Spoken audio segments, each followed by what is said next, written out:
Hey, you've just stepped into the Caring Corner, where life's caregiving challenges meet a whole lot of heart and a dash of sass. I'm Mischelle O'Neal, and I'm here to serve up insights, inspiration, and real life tools to help you navigate caring for your kids and aging loved ones without forgetting about you. Expect everything from time management hacks and emotional wellness strategies to technology tips sprinkled with humor and tenacity. Are you ready? Let's get to it. Hey, and welcome to the Caring Corner. I'm your host and emotional wellness coach, Mischelle O'Neal, and I'm excited to get into this episode of the Caring Corner. Listen, I have a phenomenal guest for you, and you will be blown away. I remember our first conversation, and I was talking to Lalita, and she was telling me some stuff about caregiving and just her understanding, her in-depth understanding, and her story just blew me away. So I know you can't wait to hear our conversation. So before I do that, I want to go ahead and introduce her so that you know who is on this stage today.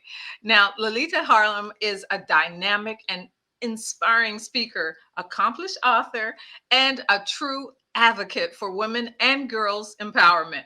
And as the president of a flourishing nonprofit organization, she passionately leads efforts to provide essential resources and education to empower women and girls across diverse communities. Now, with a deep commitment of fostering positive change, Lalita leverages her extensive expertise to address critical issues facing women and girls today. And through her engaging talks and thought provoking writings, she challenges societal norms, promotes self confidence, and encourages women and girls to embrace their full potential. Lalita's visionary leadership has not only driven her nonprofit to a new height, but also established her as a sought after voice in the field of empowerment and mental health issues.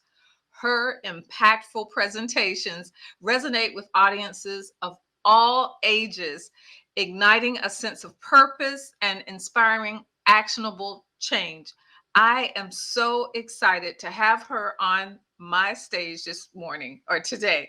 So I'm going to bring her on, but I want to tell you one more thing. Lalita Harlem's dedication to creating brighter future for women and girls shines through her work as a speaker, author, and a tireless advocate. And I see her all over the place.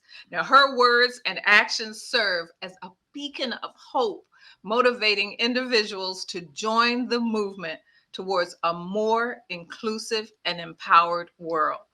Lalita, thank you. Thank you so much for joining me on this stage today. Thank you so much for having me. It is an honor to be here.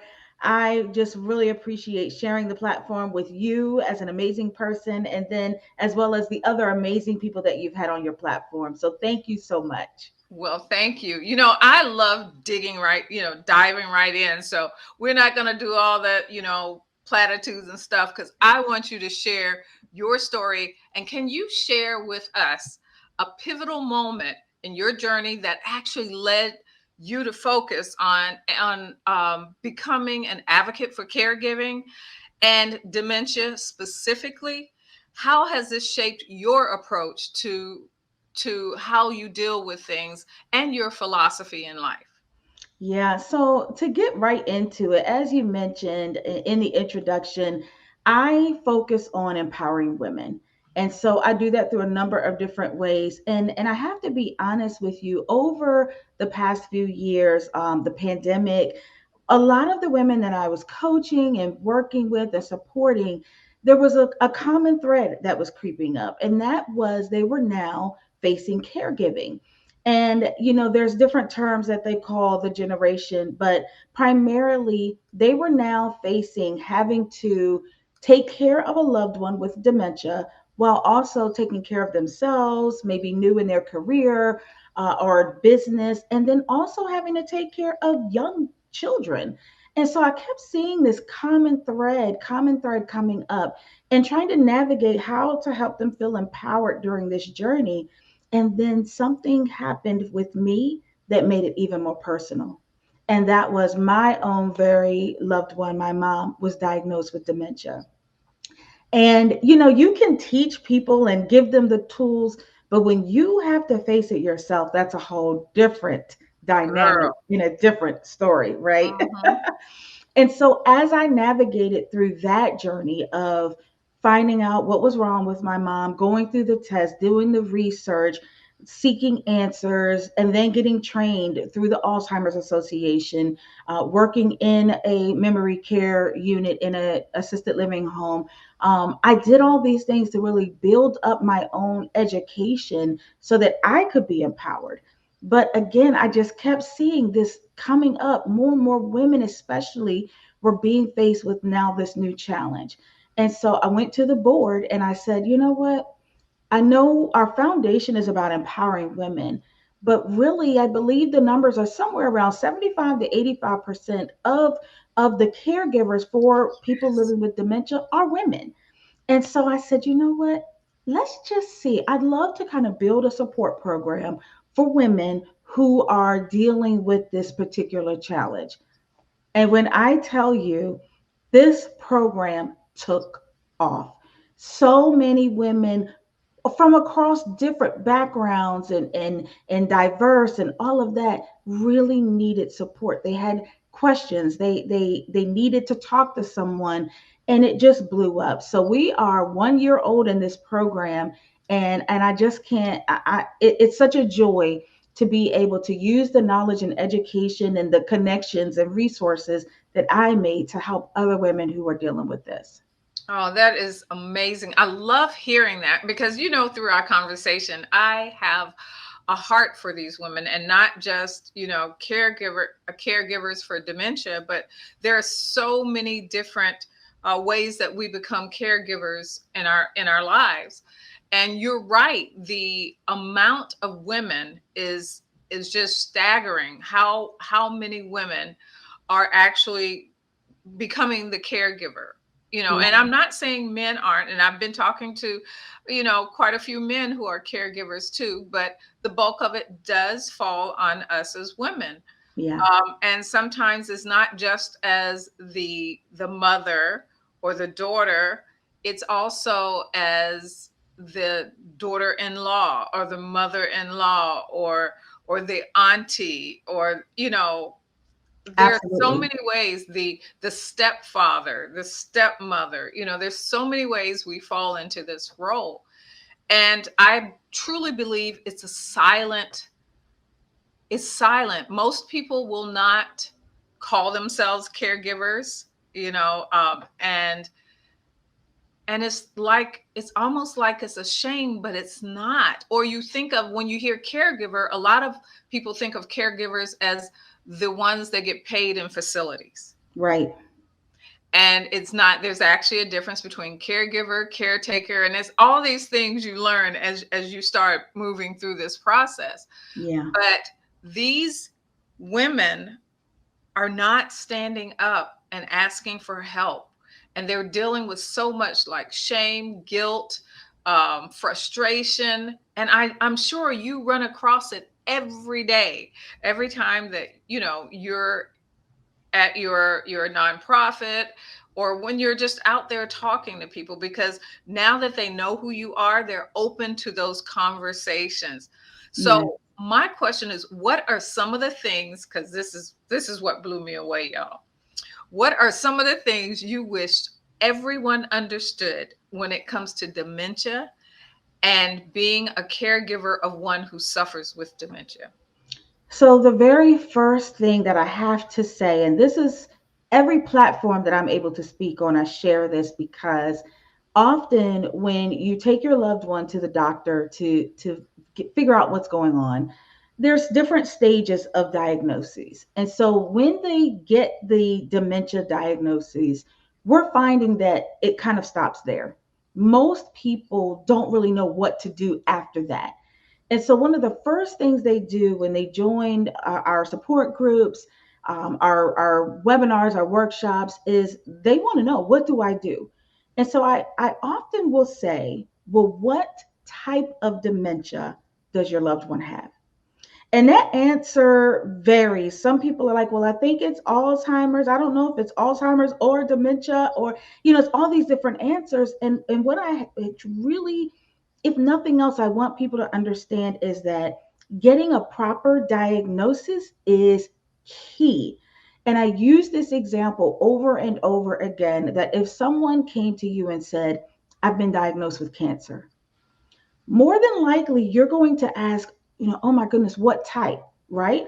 And the reason why is because someone with breast cancer is completely different than, say, someone who has colon cancer. There's different treatments involved, different symptoms. And so when you present dementia, my loved one has dementia, that's the umbrella term, right? That really talks about a cognitive impairment, but there's different types of dementia. There's different things that cause dementia related illnesses. So getting a proper diagnosis is key. When your loved one is diagnosed with dementia, you want to fight those doctors and medical professionals to find out what type of dementia your loved one has. Many people are familiar with Alzheimer's. That right now happens to be the number one diagnosed type of dementia. Now, there's probably different reasons for that. The Alzheimer's Association is a very large organization that it's a blessing. It has generated a lot of funding, so they're able to do a lot of research, right? But there's other types of dementia. There's Lewy body. There's frontal lobe. There's a type of Parkinson's that actually causes dementia-related illness. So it's important to find out exactly what type of dementia your loved one has, so that then you can find out what's going to work best for them. And getting that information, there's a few steps that you must take. Obviously, is going to the primary doctor, getting that diagnosis. But then you want to go to the neurologist. You really want to get someone who studies the brain to do additional testing to find out what type your loved one is dealing with. There's also blood work that's needed. Many people aren't aware that, for example, a UTI can actually create dementia like symptoms. So you want to get a full blood work panel to just again narrow down what your loved one is specifically dealing with. CAT scans, MRIs, all of those things, cognitive testing. It's a whole gamut of things that you want to make sure you do after you get that diagnosis of dementia. It doesn't stop there. One of the things I've found out that, and a lot of it has to do, especially those of us who are older, we grew up under the age of you don't ask the doctor questions, or he's the expert, whatever he says goes. Or so, one, we don't seek a second opinion if what we're hearing just doesn't jive with us. And I say, listen to your gut. If it doesn't feel right, I'd ask more questions. But the other thing is, it's okay to have a list of questions to go in there with. Go into the doctor with your questions, and afterwards call the office and tell them you have additional questions or things that you want to ask, and don't allow them to rush you out of that office. Exactly. I mean, you hit the nail on the head. And that's one of the things that our organization actually provides. We have a number of guides that we send out. It's available on our Facebook group as well, that actually say, here are the steps that you want to take, questions, even the types of doctors that you want to schedule appointments with, so that you can really understand. But I'm going to peel it back even more, because I Go, think it's worth really sharing this. please. Yes. You would think, and you can see, I'm very passionate about this because my own experience, and I hear countless time and time again the same type of experience. You would think that that you would not have to fight doctors and medical professionals to get this information. The sad reality is that there is a health crisis on our aging population, Wow. period. So getting them to do this additional testing and asking questions and even understanding what medication they recommend and all of that, we have to pull teeth because I hate to say it, but they've given up on the older population. I just went to a conference, as a matter of fact, where an emergency room doctor has put together a whole program to help caregivers understand like how to protect your loved one when it comes to medicine, so that when they come into the emergency room, they don't have to try to guess, well, what's going on? How do I help them? All of that. She shared with us, for example, many people, when they filled out forms, they may have a DNR, do not resuscitate, right? Mm-hmm. Now, and again, I'm just dropping little nuggets because I just hope whoever sees this, if you grab Girl. what you can, right? Yes. The interesting thing about a DNR, and this was educational for me as well. A DNR often is confused for anything that helps give this person kind of like a second chance at whatever they're in there for, right?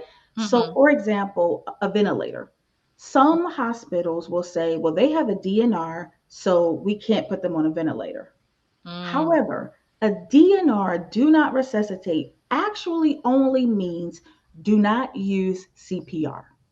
Mm. If my loved one, if this person that has this DNR does not have a pulse, that's it. But what she shared, and this was the really big takeaway for all of us there, medical bias is a real thing. And when someone comes in there aged, maybe with dementia, and they have that DNR, medical bias in many cases, these doctors don't even try. They will look at that and say, oh, it's nothing we can do because they have a DNR, and assuming you don't know any better. Wow. Isn't that sad? Yes. Yes. This is why we need the education. That's the biggest thing. We need to be educated when it comes to helping our loved ones with dementia. Wow. That's what I'm saying. Y'all, you hear her. You hear her. You hear Lilita. She is dropping these bombs. And these are so important. These things that we know. And I'm finding myself, I have two or three members in my family that are suffering with dementia. In fact, I want you to clarify something for me. Dementia. Is it a sickness? Is it what how do they what's the terminology for it? They typically call it a disease Okay. or illness. Hmm. Those are typically the common terms that you'll hear for it. Okay. And I was thinking about that when I was preparing for this, and I was like, is it a sickness? It's kind of like when you have mental health issues. It's like, is it a diagnosis? Is it a disease? You talk about bipolar. Is it Mhm. bipolar disease? Right, You know, right. so this came up for me, and I really wanted to understand that and make sure that we taught the right terminology and we use the right terminology, i.e. me. I know you got it, but I wanted to make sure that Yeah, I use the right terminology. So this is mind blowing. So now I have another question for you. Reflecting on the challenges, because we talked about the women that you are starting to really embrace. So reflecting on the challenges that women face who balance this generational caregiving with yeah. personal and professional goals, because I know you also deal with professional women. Mhm. What do you see as a common obstacle when it comes to navigating their personal and professional goals coupled with their new role or their role as a caregiver? How do you suggest, Ooh. they navigate through this and overcome some of these challenges? You know, one of the biggest challenges is guilt. A lot of the women that I'm working with, that are in our support groups, it's guilt. Mhm. And guilt on both sides. So if they're working super hard and building this career or building their profession, then they feel guilt that they can't do more for their loved one. Or if they're giving to the loved one, then they feel guilt that they can't do the same at the job. So that's one of the biggest challenges that we're working through with our caregivers is being kind to yourself, letting yourself off the hook. Um, I try to stress so often that this is an unfair disease. It just really is. It's a very unfair illness for both the person who is living with dementia, but especially for the caregivers. And there's multiple levels of grieving that a caregiver is going to experience. Oh, Yes, from first accepting that they have that their loved one now has this illness, watching them change, and the helpless feeling that you have, and then when you have to make certain changes, there's guilt, there's fear. I'll share an experience that was in our support group, our Facebook group, which we're now over 1,100 people constantly joining, and it's just so beautiful to see everyone supporting each other. And there was a woman who posted that she had to make the decision to go ahead and admit her loved one to an assisted facility memory care. She was carrying so much guilt. She was just so broken up. And so everyone was supporting her. And I shared with her something that was shared with me one time, not specifically about my situation, but just how someone worked through the challenge. mhm, And they likened it to a parent, and a parent who knows that their child needs a surgery, maybe it's tonsils removed or something else, right? Now, mhm, as a parent, you're like, I'm going to do everything I can for my child, right? Whatever they need, I got it, right? But mhm, you know, as a parent, you can't do the surgery. So mhm, what do? You seek out the best surgeon out there. You know your child may not understand. Your child may be mad at you because they're experiencing this pain, but you're doing what you know you have to do. One, because you're not skilled to do it. Two, you know it's what's best for your child. But mhm, when our loved ones start that decline due to dementia and dementia related illnesses, they're very much becoming like a child. And mhm, so, as hard as it may be, that role for us is now to do for them what they had to do for us.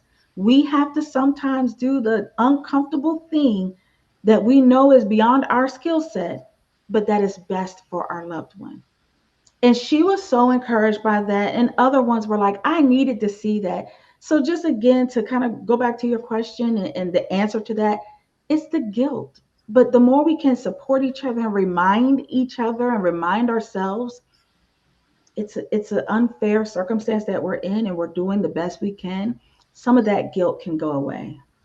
and I think one of the things about that guilt is when we're in a community like this, when we're around other people who are going through some of the same things that we're having, or who have experienced it already and can share with us, what it does is it allows us to get away from that feeling of isolation, because we know that no longer are we in this by ourselves, no longer are we alone.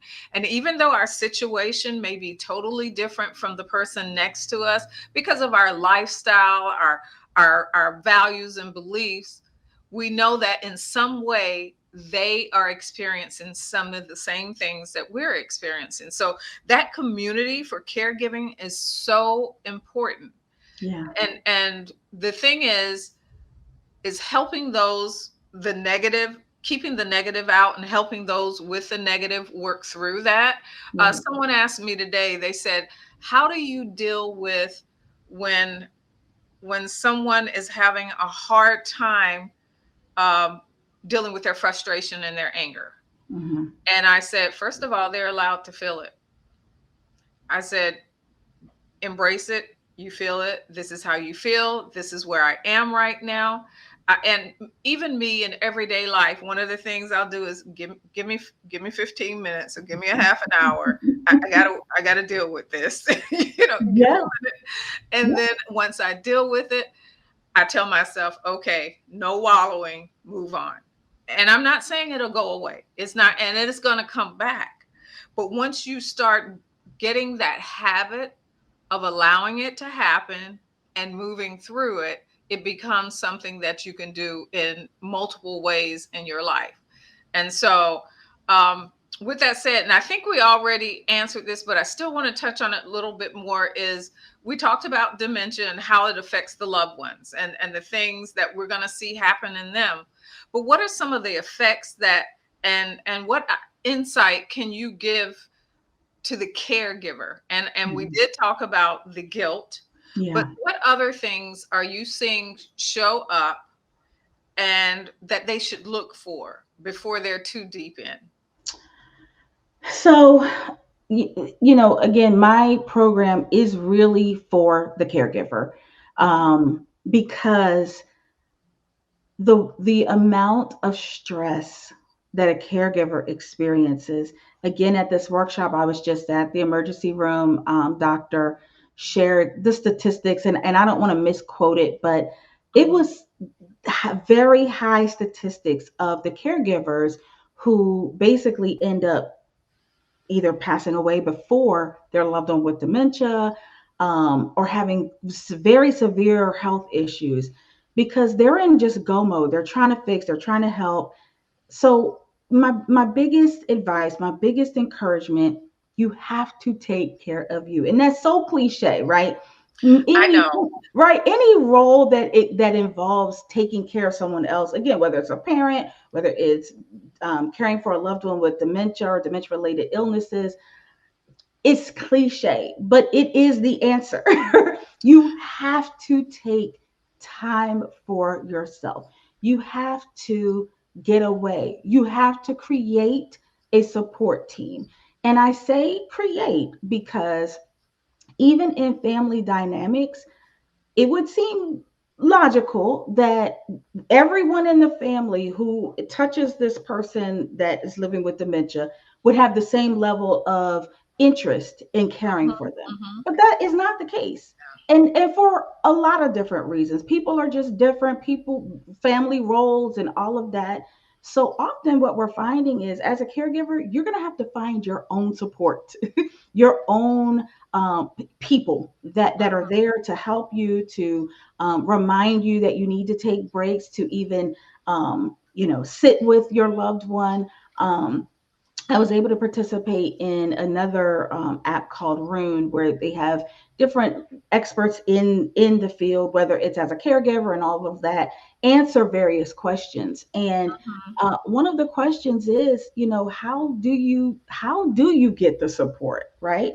And my answer, and this speaks to what we're talking about, is be specific in what you Right, need. You have to right. be specific. And people will say, oh my gosh, I'm so sorry you're going through this. Is it anything you need? And what do we often say? No, Oh, no, I'm good. I'm good. I'll let you know. Okay, thank you so much. No, train yourself. Again, remove the guilt. And it doesn't have to be huge things, right? It could be, for example, something like, you know what? When you're out picking up your groceries, do you mind picking up a few things for me? I can cash app you if you want, but I just don't even have the bandwidth to get out, and that would really help if you could do that for me, right? Right, Give right. people specific things that they can do to assist. Maybe it's, you know what, I just really need to take a walk around the block. But my Mhm. loved one is sundowning right now, and if you're watching this and you have a loved one with dementia, you probably know what that means during a Right, certain time of exactly. day. Mhm, It mhm. it can get really a lot of changes can happen. So you might say, you know what? Yes, there is something you can do. Mhm, Between 5 and 6, could you just come over and maybe just kind of sit with my love? I just need a little quiet time, mhm, right? mhm. Those are the things that you can take the power back. The more power over the situation that you feel like you have, the better you will feel. It will lower your stress, and then Mhm. you can build this habit of finding ways to put your needs and yourself first. And that's one of the things, emotional wellness coach. So that's what Yeah, that's what's I'm so. preaching to the choir, right? Yes, but no, we have the whole congregation out There there. we go. Yeah, we good. We good. so, so, I love so, yeah, but that's the thing, is it does sound so trite, And that's why one of the things I focus on is mindfulness, because we can't do anything about the past Right. and we can't predict the future, Right. but we can take care of the here and now. Yep. And so, and when you practice mindfulness, one of the things about that is your gratitude begins to bubble up. Yeah. And so that's, so when you're looking and you're dealing with the present and you're aware of sometimes just sitting there with that loved one, and just something that comes out of their mouth that you wouldn't have, that just, wow, and reminds you why you're there, or Yeah. that love that was in your heart. So exactly, taking care of yourself, because what happens is if you don't take care of yourself, you start falling apart. And a lot of time, like you said, they're 100% on go, go, go, Yep. and you're not going to the doctor like you need to. You're Yep. not taking care of the issues, that you're not eating right because you're so busy preparing for them. And it kind of reminds me of being a mom. Remember Yeah. when you're feeding that child or that baby and your food gets cold, and then Mhm. when you go to eat it, you're like, I don't want this. Yeah. And so you're not eating correctly, you're not sleeping because you're worried, or you're watching someone, or you're making sure that someone that's sundowning, that you're there, that you're partially awake, like Yep. again, like a mom, when you're always listening Yeah. to make sure nobody gets up in the middle of Right. the night, Yep. Yeah. So it's all this that's going on. And so you're slowly eroding away, just like the person that you're caring for. Right. And That's so, it. That's exactly it.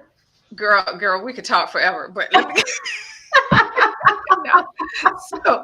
So, what I want to talk about before we go, could you share one specific strategy or tool or practice that can significantly impact our listeners' quest for balance and emotional wellness in their multifaceted roles? To specifically, I think what comes to mind is being your own advocate, and however that looks. So that may be having an emotional wellness coach, as Mischelle here, right? It may be joining a Nice plug. support No. group, right? It might be journaling, but I strongly, you have to become your own advocate. That is the biggest thing. That would be my number one. And then the number two thing that I would say, and I know I shared this with you before, but our motto or tagline is that we are making beautiful moments, not memories. I And love to that. Yes. create that shift in your mindset, because it is a shift. We often, we collect pictures, we do all that because we want to have the memories. When we're dealing with our loved ones that are living with dementia, that piece may feel quite removed. But if you Mhm. can focus on that moment, wherever stage your loved one is in, there's always a moment where you can create a beautiful moment with your loved one. And if you can shift your mind to think about that, it will do wonders for your own well being. Oh, I love that, because there are times when you're dealing with someone that with dementia, that for a few seconds or a few moments they become very lucid, Yeah, and it just makes your eyes and your heart light up, yeah, yeah, So focusing on that moment, and again, back for with mindfulness, being totally in that moment, totally present, yeah. and just focusing on that. So I love what you said to me. That just blows me away. So, and I keep saying that. See, our conversation, So, on a more personal note, what's one piece of advice that you wish you had, Mm. that you had received earlier in your journey, and how would it have changed your path? So it was interesting, and I've talked about this before with our loved one. When I first took her to her doctor to just go over some of the things I was observing, the very first diagnosis that she received was cognitive impairment. Mhm. And I've gone to a couple of different actual Alzheimer's Association workshops, and they stress this very much. And this is what I wish I knew at the time, because we're trying to be so hopeful, right? We're trying to in our mind think that we're avoiding something that's really really bad. When we hear that diagnosis, oftentimes we minimize it, and Mhm. we think, oh well, that's no big deal, we'll just get her out more, we'll spend some more time. And granted, with a diagnosis of cognitive impairment, you can, if you know what I know now, you can begin the process of slowing down what may be coming, right? You can slow Mhm. it down. I mean, they've shown even up to like 5 to 10 years Wow. slowing it down if Mhm. you act then. We didn't know that. So when she got that diagnosis, we really didn't treat it like we should have. And then the pandemic hit. And so here we are, not really understanding that it was kind of like a precursor, right? It's almost like Mhm. a doctor saying, well, you're pre diabetic. And a person saying, oh, well, that means I'm good. I'm fine. I can still eat what I want, do what I. No, that's not what that means, right? So it's the same thing. Cognitive impairment doesn't mean, oh, everything is fine and you don't have to do anything. It really means we're seeing signs that impairment is there, and that something is imminent, something is coming, and you Mhm. want to start taking action now. That's really what that means. And of course, the doctors aren't telling you that, right? So that would be the advice I would give when you take your loved one, because again, we get that in the group. People are saying something doesn't seem right, or they're forgetting Mhm. this. You take them to the doctor. If they give them that diagnosis, my advice is that's when you start your process. You want to go in full throttle, like, okay, this is what I know this means. That means, something could be coming. Let's start taking action now. Let's start getting the testing done. Let's start putting things in place, activities, engagement, make sure they're on a structured schedule. Like, you want to start all those things then. I love that you said that because it reminds me not too long ago. We know this. My mom now she's not, she doesn't have dementia and she's not diagnosed with dementia, but one of the things is you notice that she's not hearing, and Mhm. you're like, she answers, but she answers stuff in a way that you're like, Mom, what do you think I said? Mhm. So one of Mhm. those things. And we were like, you need to go check your ears. And she kept blowing it off. But when we went to the dentist, I mean, not dentist, when we went to the hearing doctor, one of the things that he said is not being able to hear affects your cognitive skills.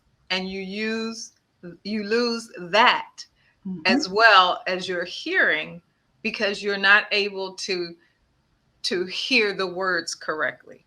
And we're Right. like, what? And he could tell her exactly, you're down 80%.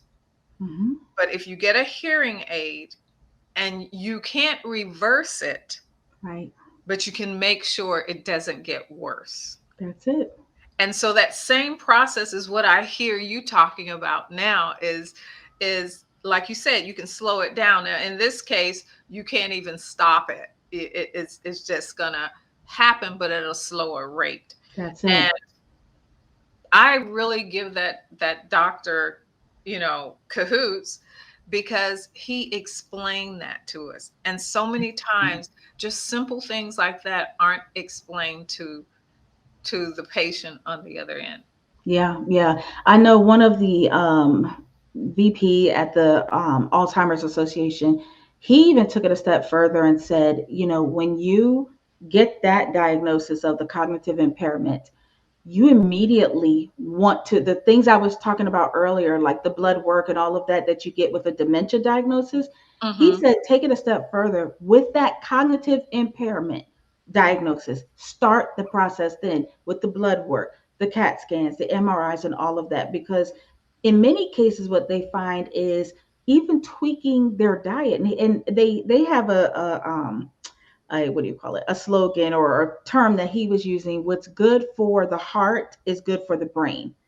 Wow. So often, yes, if you can start these changes as early as possible, right, you're going to slow things down.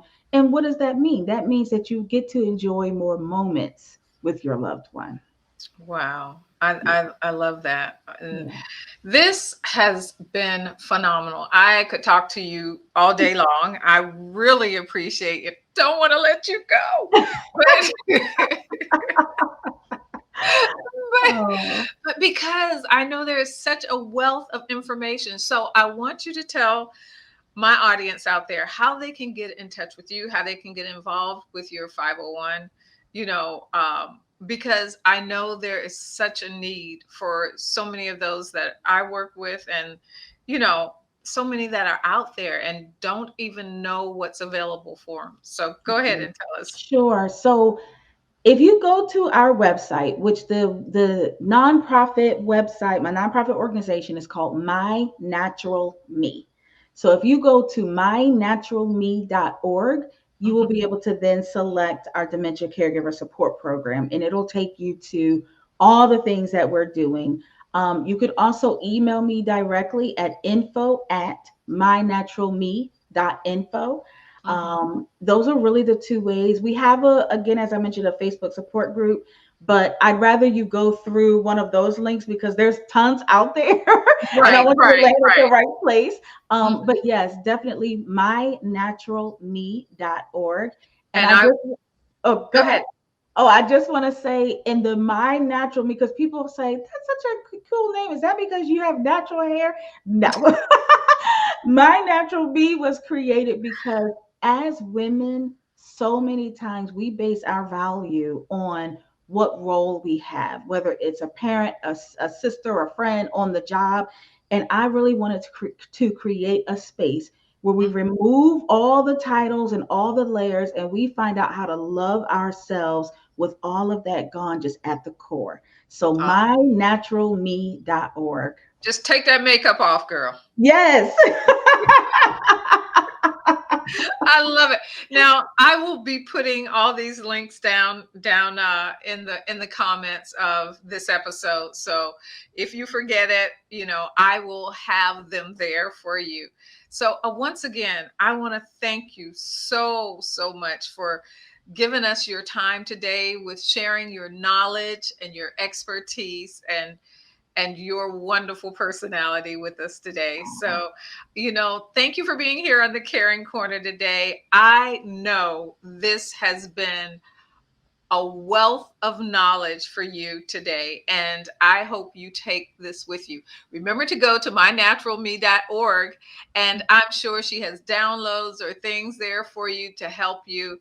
Uh, Lalita, you are such it was such an honor having you on my program, and you are such a beautiful person. I want to thank you. I want to thank you for turning the experience, what you went through, or to advocate and help so many others. And that's one of the things we can do as caregivers, is to turn our experiences around to help others who are dealing with, in some form or fashion, caregiving themselves. So thank you here for being here on the Caring Corner. And until next time, take care. Bye bye. All right. That's a wrap for today at the Caring Corner. We've tackled some big topics, but remember, you're not in this alone. Subscribe to keep the wisdom and warmth coming. And stay tuned for amazing guests who'll be joining us to help round out your caregiving toolkit. Catch you next time and keep conquering those challenges.